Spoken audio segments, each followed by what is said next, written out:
Assalamualaikum warahmatullahi wabarakatuh. Selamat pagi anak-anak sekalian kelas 7. Selamat berjumpa kembali dengan saya materi pembelajaran agama Islam kelas 7. Semoga anak-anakku sekalian pada hari ini diberikan kesehatan dan diberikan ilmu yang bermanfaat, bahagia, dan mudah-mudahan selalu bahagia di dunia dan akhirat. Amin. Allahumma amin. Baik anak-anakku sekalian, pada pertemuan kali ini kita akan membahas yaitu tentang materi iman kepada malaikat, yang tentunya pada buku pelajaran ada di 8. Baik, untuk sebelum materi pelajaran kita mulai, mari kita awali dengan membaca basmalah bersama-sama dan juga membaca doa dengan memohon pada Allah, mudah-mudahan kita semua diberi ilmu yang bermanfaat. Mari kita mulai dengan baca doa. Berdoa mulai. Bismillahirrahmanirrahim. Raditu billahi rabba wa bil islami dina wa bi muhammadin nabiyya wa rasula rabbi zidni ilma warzuqni fahma. Amin ya rabbal alamin. Anak-anakku sekalian, mari kita bersama-sama membahas tentang apa sih itu iman kepada malaikat. Namun sebelumnya siapkan buku catatan, kalau nanti ada yang harus dicatat, dan juga bila ada pertanyaan nanti siap dengan menanyakan lewat grup WA kelas, dan bisa sharing kepada teman-teman kita juga di situ. Baik, kita lanjut, yaitu standar kompetensi pada pembelajaran kali ini yaitu meningkatkan keimanan kepada malaikat Allah. Adapun lanjut kompetensi dasarnya, yang pertama menjelaskan tanda-tanda beriman kepada malaikat, yang dua menampilkan contoh-contoh perilaku beriman kepada malaikat, yang ketiga yaitu menampilkan perilaku sebagai cerminan beriman kepada malaikat dalam kehidupan sehari-hari. Jadi itu anak-anak sekalian, nanti yang kita bahas yaitu tentang menjelaskan tanda-tanda beriman kepada malaikat, menampilkan contoh, dan juga menampilkan perilaku sebagai cerminan beriman kepada malaikat dalam kehidupan sehari-hari. Dengan tujuan pada pembelajaran ini, yang pertama adalah anak-anakku sekalian bisa paham apa itu pengertian dari iman kepada malaikat. Yang kedua, nantinya bisa menunjukkan contoh-contoh perilaku iman kepada malaikat, dan juga bisa mempraktikkan dalam kehidupan sehari-hari, yaitu tentang beriman kepada malaikat. Lanjut, adapun indikator dari pembelajaran ini, yang pertama menjelaskan pengertian malaikat Allah, yang dua menjelaskan arti beriman kepada malaikat Allah, yang ketiga menyebutkan dalil nakli tentang malaikat Allah, yang keempat menjelaskan jumlah nama dan tugas malaikat, yang kelima menjelaskan sifat-sifat malaikat, yang keenam menjelaskan perbedaan malaikat dengan makhluk Allah lainnya, yang ketujuh menjelaskan keterkaitan tugas malaikat dengan perbuatan manusia. Anak-anakku sekalian kelas 7, betulnya materi ini anak-anakku sekalian sudah pernah mempelajarinya, yaitu waktu di sekolah dasar atau di SD, tepatnya pada kelas 4 semester 2, yaitu tentang malaikat dan tugasnya. Pak Guru masih hafal betul, di situ ada nyanyian yang menerangkan tentang jumlah malaikat dan tugas-tugasnya. Lanjut. Adapun pengertian iman kepada malaikat, apa sih iman kepada malaikat? Iman kepada malaikat artinya percaya dan membenarkan dengan sepenuh hati bahwa malaikat Allah itu benar-benar ada. percaya dan membenarkan dengan sepenuh hati bahwa malaikat Allah benar-benar ada. Maksudnya apa? Bahwa malaikat Allah itu makhluk yang tidak bisa dilihat dengan mata, namun kita wajib beriman yaitu dengan hati. Hati apa sih yang namanya iman? Kita masih ingat arti iman, kemarin di semester 1 sudah Pak Guru terangkan bahwa iman artinya yaitu percaya dalam hati, meyakini dalam hati, terus mengucapkan dengan lisan dan dibuktikan dengan perbuatan. Itu arti iman. Iman kepada malaikat juga seperti itu. Karena apa? Karena malaikat termasuk makhluk gaib, alias makhluk yang tidak terlihat oleh mata. Lanjut, apa malaikat itu? Di situ sudah ada dijelaskan bahwa salah satu makhluk malaikat itu adalah salah satu makhluk Allah yang diciptakannya dari cahaya dan diberikan kekuatan untuk senantiasa taat kepada Allah dan tanpa bermaksiat sedikit pun.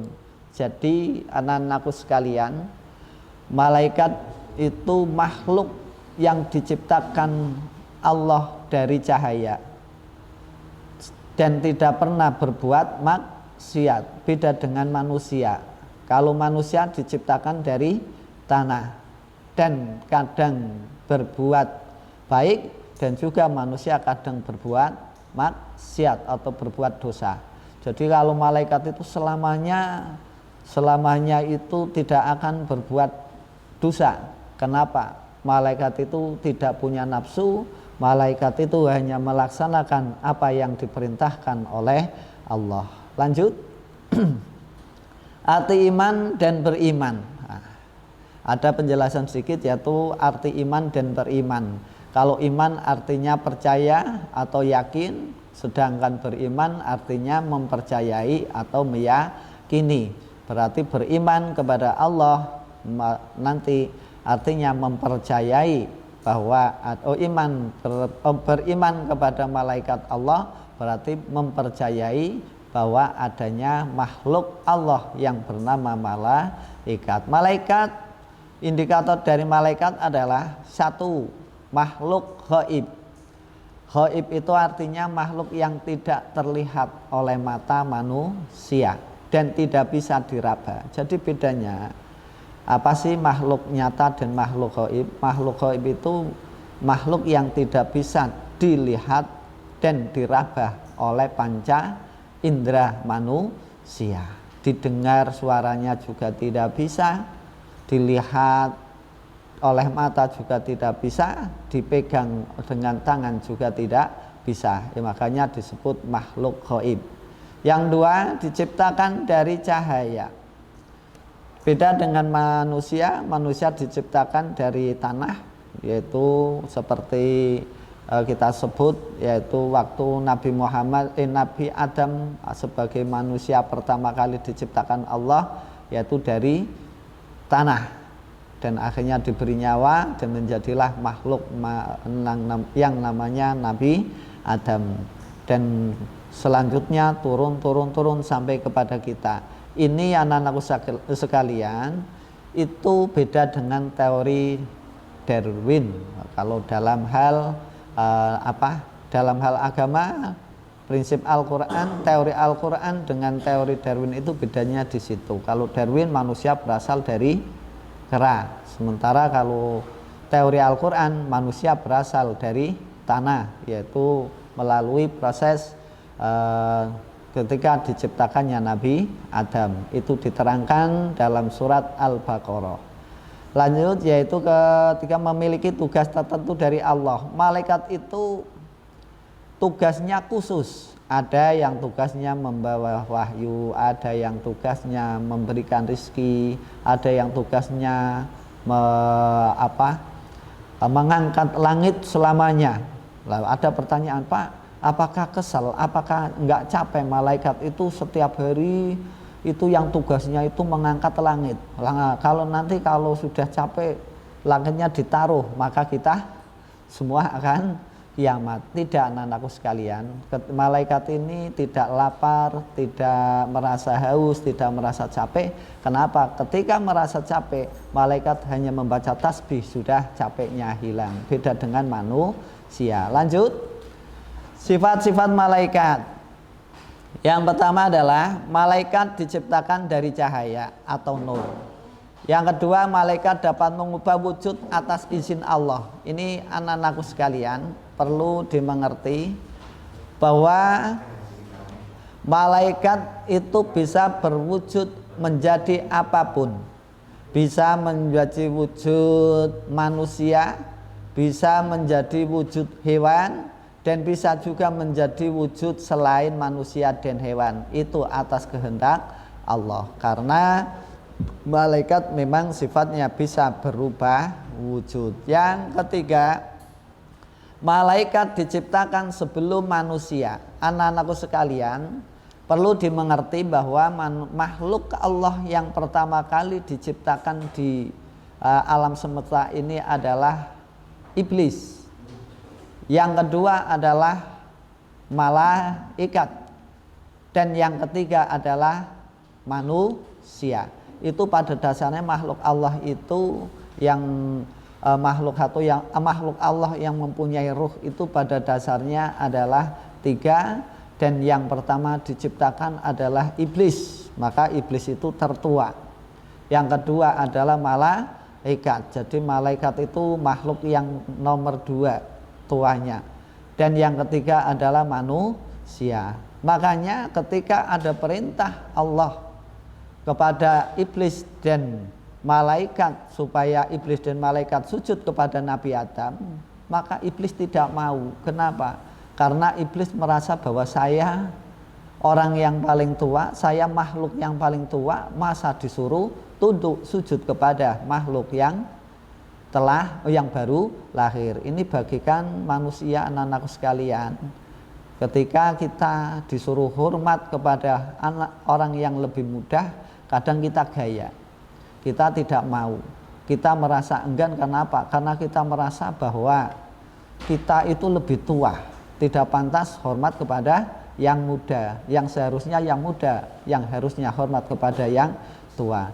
Anak-anakku sekalian, jika ada manusia yang berpikiran seperti itu, berperasaan seperti itu, maka itu anak-anakku sekalian bahwa hati tersebut adalah meniru atau turunan dari iblis. Maka tidak boleh ditiru, anak-anak.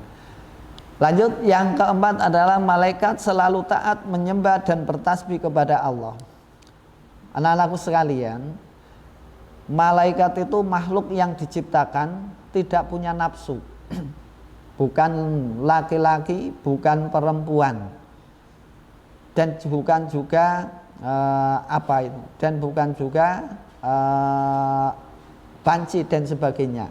Tapi malaikat itu memang diciptakan oleh Allah tidak berwujud laki-laki, tidak berwujud perempuan, tidak makan, tidak minum, dan tidak punya nafsu. Sehingga tidak ada malaikat yang bisa disuap, anak-anak. Karena tidak butuh hal-hal yang seperti itu. Malaikat itu hanya selalu taat dengan perintah Allah dan menyembah pada Allah dan selalu bertasbih kepada Allah. Ketika malaikat itu lapar, cukup membaca tasbih maka dia akan menjadi kenyang kembali. Lanjut, sifat malaikat dijelaskan dalam hadis, huliqal malaikatu min nuri wa huliqal lijanu min marijim min nar wa huliqa adamu mimma musifalakum, rawahu Muslim. Dalam hadis riwayat Muslim, malaikat itu diciptakan dari nur, jin diciptakan dari nyala api, dan Adam atau manusia diciptakan dari apa yang telah diterangkan kepadamu, yaitu dari tanah. Ini dasar anak-anak hadis yang menjadi dasar bahwa malaikat diciptakan dari nur, jin diciptakan dari bara api, dan Nabi Adam atau manusia diciptakan dari tanah. Lanjut, dalil nakli yaitu yang Al-Quran tentang malaikat. Bismillahirrahmanirrahim. Alhamdulillahi fatiris samawati wal ard ja'ilil malaikati rusulan auli ajnihati masna wasalasa waruba. Segala puji bagi Allah, pencipta langit dan bumi, yang menjadikan malaikat sebagai utusan-utusan untuk mengurus berbagai macam urusan, yang mempunyai sayap masing-masing ada 2, 3, dan 4. Dari ayat ini anakku sekalian, itu memberikan tahu kepada kita, Allah memberitahu pada manusia bahwa ada makhluk malaikat, dan wujud dari malaikat diantaranya ya seperti ini, yaitu tentang mempunyai sayap. Ada yang sayapnya itu lebarnya dari minal masrik wal maghrib, maksudnya yang lebarnya dari ujung timur sampai ujung barat. Ada yang kepalanya di atas langit 7, sementara kakinya ada di bumi Sapitu atau bumi yang paling bawah. Adapun tugas-tugas malaikat diutus Allah itu untuk membantu tugas-tugas manusia. Di antaranya yang pertama, ada malaikat yang tugasnya membawa matahari. Tiap hari muncul di timur, ketika sore tenggelam di barat, nanti malam hilang, pagi kembali lagi ke timur. Tiada capeknya malaikat karena dia selalu melaksanakan perintah-perintah Allah. Ketika malaikat itu capek, bisa dibayangkan, yaitu ketika pastinya matahari tidak akan terbit dari timur, dan itu menandakan bahwa hari itulah kita sudah tidak mungkin tinggal di bumi lagi. Lanjut.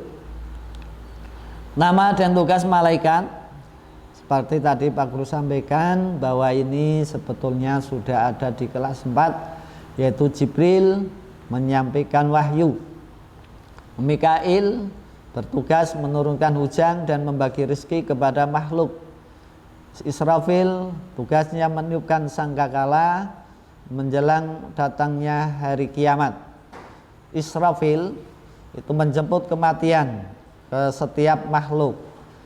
Israfil dan Rakib dan Atid itu bertugas mencatat amal baik dan buruk manusia. Mungkar dan Nakir memberikan pertanyaan kepada manusia ketika berada di alam kubur. Malik menjaga pintu menjaga pintu neraka, sedangkan Ridwan menjaga pintu surga. Dari 10 anak-anakku sekalian malaikat ini, anak-anak yang perlu diingat bahwa pada dasarnya jumlah dari malaikat itu tidak hanya 10. Yang perlu diketahui oleh anak-anak, jangan sampai keliru bahwa jumlah malaikat itu pada dasarnya beribu-ribu malaikat. Namun yang wajib kita ketahui hanya 10. Jadi kalau ditanya berapa jumlah malaikat seluruhnya, jawabannya jangan cuma 10. Kalau jumlah malaikat seluruhnya ada beribu-ribu dan hanya Allah lah yang tahu. Sementara yang wajib kita ketahui cuma 10. Dari 10 malaikat ini itu punya tugas sendiri-sendiri. Ada malaikat yang masih ingat di SD itu ada malaikat yang diberi julukan Ruhul Kudus. Siapa anak-anak? Malaikat yang punya julukan Ruhul Kudus, ruh yang suci. Ruhul Kudus adalah julukan dari malaikat Jibril yang selalu menyampaikan wahyu. Ada pertanyaan mungkin, kalau malaikat Jibril tugasnya menyampaikan wahyu kepada para nabi, sementara sekarang para nabi dan rasul sudah tidak ada, maka tugas malaikat Jibril itu apa?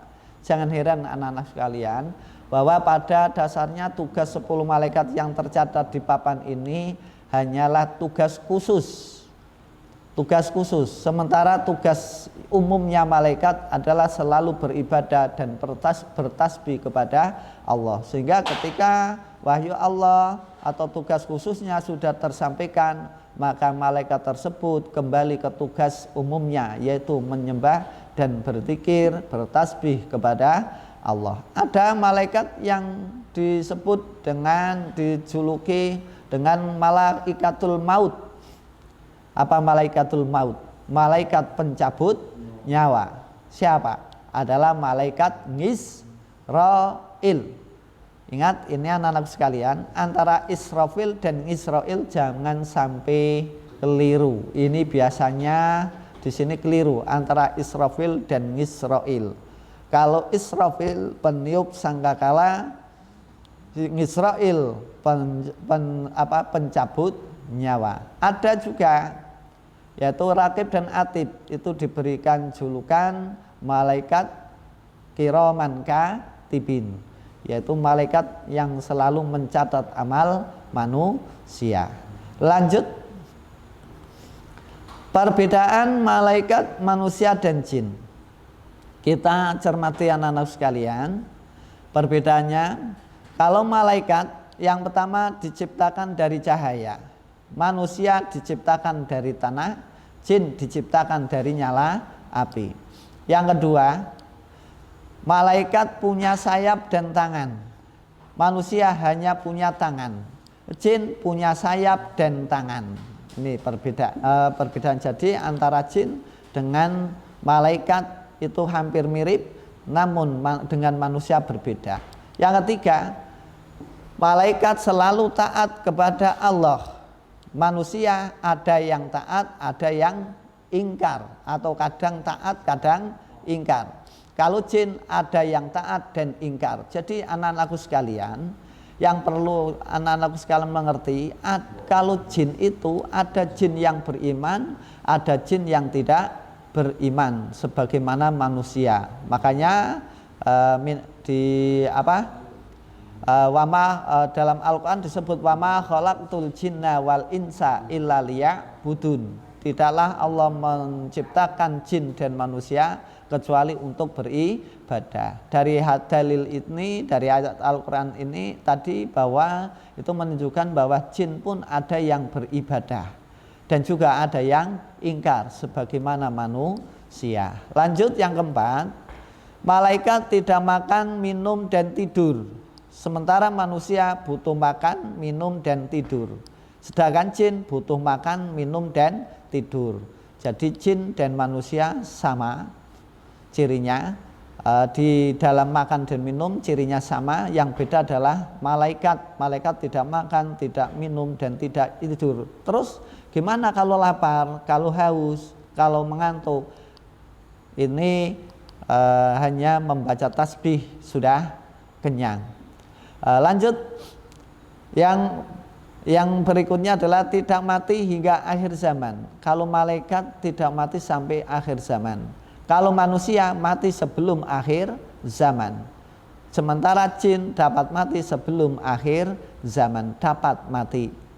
Kalau malaikat ini memberikan tahu kepada kita anak-anakku sekalian bahwa makhluk Allah yang nantinya meninggal paling terakhir, kira-kira siapa anak-anak? Makhluk Allah yang terakhir kali nantinya di hari kiamat meninggalnya paling terakhir adalah malaikatul maut atau malaikat pencabut nyawa. Kenapa? Karena tugas dari malaikat ini adalah mencabut nyawa semua makhluk Allah. Dalam Al-Quran dijelaskan kullu nafsin dha'iqatul maut. Ketika semua makhluk Allah sudah dicabut nyawanya, maka yang terakhir Allah memerintahkan kepada malaikat maut supaya mencabut nyawanya sendiri.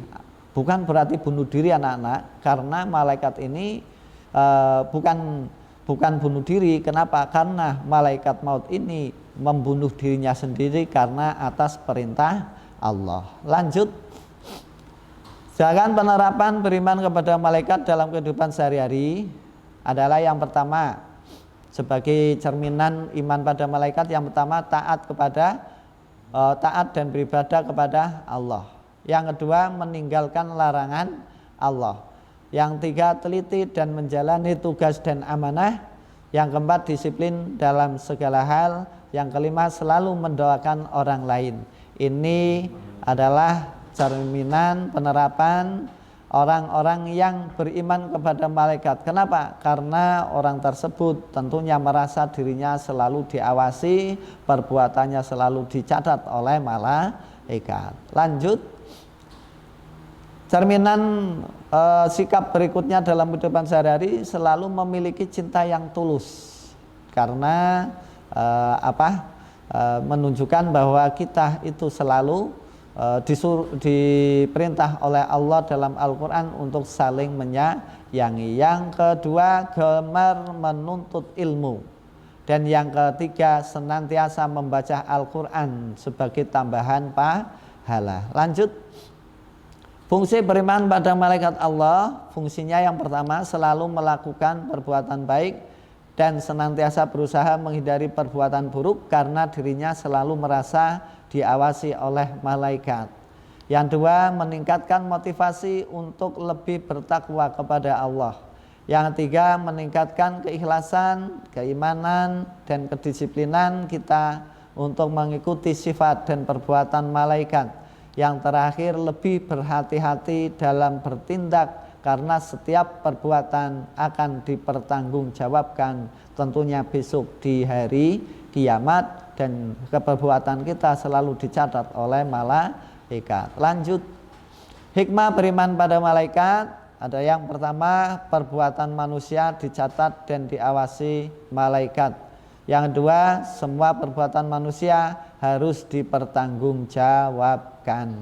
Demikian anakku sekalian, materi pelajaran tentang iman kepada malaikat pada hari ini mudah-mudahan dapat difahami oleh anak-anak sekalian. Kalau belum paham boleh bertanya melalui chat kepada nomor Pak Guru atau lewat grup kelas, dan insya Allah nanti kita bisa bahas bersama. Adapun untuk tugas yaitu akan Pak Guru sampaikan di minggu yang akan datang. Pelajari dan jagalah kesehatan, apalagi sekarang di masa pandemi seperti ini. Pak Guru mohon supaya anak-anak sekalian tidak bermain terlalu banyak main, terlalu jauh juga, dan lebih baik di rumah aja. Terima kasih, tetap semangat belajar dari rumah. Banyak salah, mohon maaf. Wassalamualaikum warahmatullahi wabarakatuh.